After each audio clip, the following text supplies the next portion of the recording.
Hello बच्चों, आज हम कक्षा 12 में यात्रियों के नज़रिए इस पाठ का शेष भाग लेकर के आए हैं। इसको ध्यान से समझिएगा। तो इसका पॉइंट है जो इसमें लिखा है, यात्रियों के दास सती व श्रमिक संबंधी विवरण। इसमें हम बताएंगे इससे पहले थोड़ा सा कि वर्नियर इस विचार को किस प्रकार प्रेरित करता है कि हालांकि हर ओर बहुत सक्रियता है परंतु उन्नति बहुत कम है। वर्नियर के अनुसार शिल्पकार अपने कारखानों में प्रतिदिन सुबह आते थे और जहां से पूरे दिन कार्यरत रहते थे और शाम को अपने अपने घर चले जाते थे। इस प्रकार नीरस वातावरण में कार्य करते हुए उनका समय बीतता था। वर्नियर के अनुसार यद्यपि हर ओर बहुत सक्रियता है परंतु शिल्पकारों के जीवन में बहुत अधिक प्रगति दिखाई नहीं देती। वास्तव में कोई भी शिल्पकार जीवन की परिस्थितियों में सुधार करने का इच्छुक नहीं था जिसमें वह उत्पन्न हुआ है। ये एक शिल्पकार की व्यवस्था थी उस समय। यात्रियों के दास सती श्रमिक संबंधी विवरण दूसरा पॉइंट है। इब्न बतूता तथा दास प्रथा संबंधी विवरण। मध्यकाल में अन्य देशों में भारत में आने वाले यात्रियों के विवरणों से पता चलता है कि उस काल में दास प्रथा का व्यापक प्रचलन था। अन्य वस्तुओं के सामान दासों को भी बाजारों में खुलेआम खरीदा व बेचा जा सकता था। हमें याद रखना चाहिए कि अधिकांश दासियों को हमलों और अभियानों के दौरान बलपूर्वक प्राप्त किया जाता था। दासों को भेंट के रूप में देने की प्रथा भी थी, प्रचलन भी था। इब्न बतूता ने मध्यकालीन भारत में प्रचलित दास प्रथा के विषय में विस्तार पूर्वक लिखा है। उनके विवरण से पता चलता है कि उसने सिंध पहुंचने पर दिल्ली के सुल्तान मोहम्मद बिन तुगलक को भेंट के लिए घोड़े और ऊंट दास खरीदे थे। इसी प्रकार मुल्तान पहुंचने पर उसने वहां के गवर्नर को एक दास एक घोड़े के साथ किशमिश और बादाम भेंट किए थे। सुल्तान किसी व्यक्ति विशेष से प्रसन्न होने पर उसे इनाम के रूप में दास प्रदान करते थे। इब्न बतूता ने अपने विवरण में उल्लेख किया है कि दिल्ली के सुल्तान मोहम्मद बिन तुगलक ने नसीरुद्दीन नामक एक धर्मोपदेशक के प्रवचन को प्रसन्न होकर उसे 1,00,000 टके तथा 200 दास प्रदान किए थे। तो ये स्थिति थी उस समय। बर्नियर अगला पॉइंट है, बर्नियर का सती प्रथा संबंधी विवरण। मध्यकाल में हिंदू समाज में व्याप्त दोषों में सर्वाधिक घृणित दोष सती प्रथा के रूप में विद्यमान था। सती शब्द का अर्थ है पवित्रता और चरित्रवती स्त्री।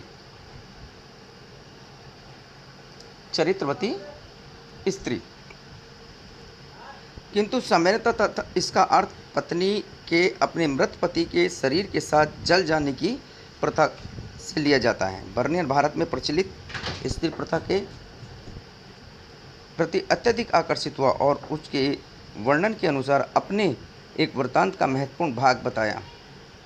उसने लिखा कि कुछ महिलाएं स्वेच्छापूर्वक खुशी खुशी अपने पति के शव के साथ सती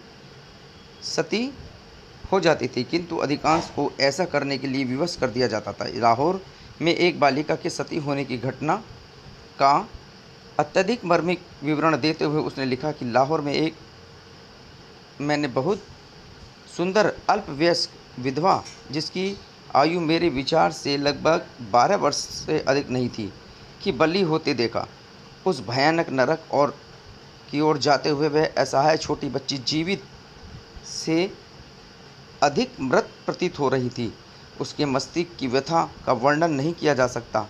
वह कांपते हुए बुरी तरह से रो रही थी, लेकिन 3-4 ब्राह्मण, एक बूढ़ी औरत जिसने उसे अपनी आस्तीन के नीचे दबाया हुआ था, सहायता से उस अनिच्छुक पीड़िता को जबरन घातक स्थल की ओर ले जाया जा रहा था। उसे लकड़ियों पर बैठाया, उसके हाथ पांव बांध दिए ताकि वह भाग न जाए और इस स्थिति में उस मासूम प्राणी को जिंदा जला दिया गया। मैं अपनी भावनाओं को दबाने में असमर्थ था। यह याद रखना चाहिए कि बर्नियर जैसे यूरोपीय यात्रियों ने यहाँ एक और महिलाओं के जीवन से संबंधित सती जैसी प्रथाओं की ओर विशेष रूप से ध्यान आकर्षित किया। वहीं दूसरी तरफ उन्होंने अपने जीवन के संबंधित अन्य गतिविधियों के प्रति उदासीनता दिखाई। कृषि गैर कृषि उत्पादन में महिला श्रम का महत्वपूर्ण स्थान है। व्यापारिक परिवारों में महिलाओं और परिवार की व्यापारिक गतिविधियों में भाग लेती थीं महिलाएं। तत्कालीन स्रोतों से पता चलता है कि वे जब जब वाणिज्य संबंधी विवादों में अदालत में ले जाने की भी लिए भी नहीं झिझकती थी। अतः यह भी विश्वास करना उचित प्रतीत नहीं होता कि मध्यकाल में महिलाओं का स्थान केवल घर की चार दीवारों के अंदर था। इस तरह स्पष्ट हो जाता है कि मध्यकाल में भारत की यात्रा करने वाले यात्रियों के वृत्तांतों से समकालीन इतिहास पुनर्निर्माण में महत्वपूर्ण सहायता प्राप्त होती है। अगला पॉइंट है लगभग 1500 ईस्वी के आसपास में भारत में यात्रा करने वाले ऐसे यूरोपीय लेखकों के विषय में उनका विषय में बताते हुए, जिसमें पहले दूरते बारबोसा यूरोप का एक प्रसिद्ध लेखक था, जिसने दक्षिण भारत में व्यापार और समाज का एक विस्तृत वर्णन लिखा। 1600 के बाद में भारत में आने वाले डच और अंग्रेज फ्रांसीसी यात्रियों की संख्या बढ़ने लगी। दूसरे विलियम फिंच जहांगीर के काल में भारत आए थे और उसने यहाँ के लोगों, पशुओं, शहरों, दुर्गों, धार्मिक विश्वासों आदि का वर्णन किया है। उसने यहाँ के प्रमुख व्यापारिक मार्गों का विस्तार पूर्वक उल्लेख किया है। तीसरे हैं एडवर्ड टेरी ने सन 1616 ईस्वी में जहांगीर के काल में भारत आए थे। उसने लिखा है कि चांदी विभिन्न स्रोतों से भारत में आती थी। उसने मुगलकालीन वस्त्रों, आभूषणों, समृद्ध लोगों के भवनों, उद्योगों आदि के वर्णन किया है। फ्रांसिस्को पलशार्ट एक डच यात्री था जो जहांगीर के काल में काफ़ी समय तक आगरा में रहा। उसने आगरा का बड़ा रोचक वर्णन किया है। उसने नगर की बसावट, अमीरों गरीबों के आवासों, उनके खान पान, रहन सहन का अच्छा चित्रण किया है।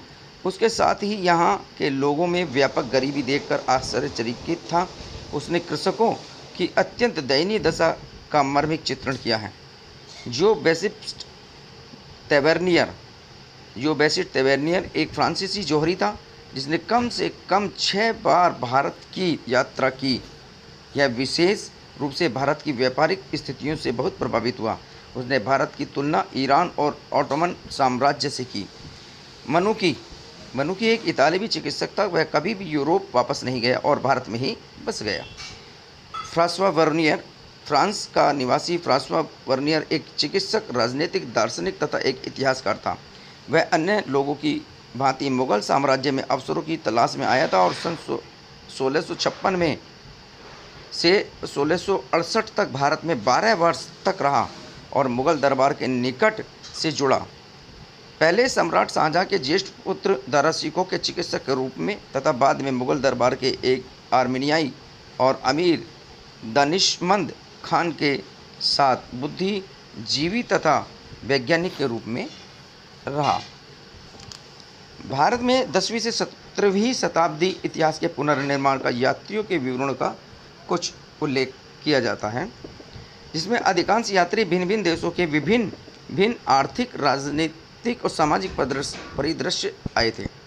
दूसरा, स्थानीय लेखक भारत की तत्कालीन परिस्थितियों का वर्णन करने में रुचि नहीं रखते थे, जबकि इन विदेशों से आए लेखकों ने भारत की तत्कालीन आर्थिक, सामाजिक, सांस्कृतिक गतिविधियों पर विशेष विवरण दिए। तीसरा, 10वीं शताब्दी के आसपास भारत विद्वान विदेशों से साथ संबंध बनाने तथा उसके विषय में जानने की अधिक रुचि नहीं रखते थे।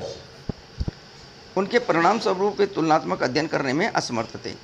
चौथा, विदेशी यात्रियों ने अपने विवरण में उन तथ्यों को अधिक महत्व दिया है उन्हें चित्रित जान पड़ते थे। इससे उनके विवरण में रोचकता आ जाती है। पांचवें, विदेशी यात्रियों के विवरण तत्कालीन दरबार के क्रियाकलापों का धार्मिक विश्वासों की प्रमुख विशेषताओं पर प्रकाश डालते थे। इससे इतिहास निर्माण में अत्यधिक सहायता प्राप्त होती है।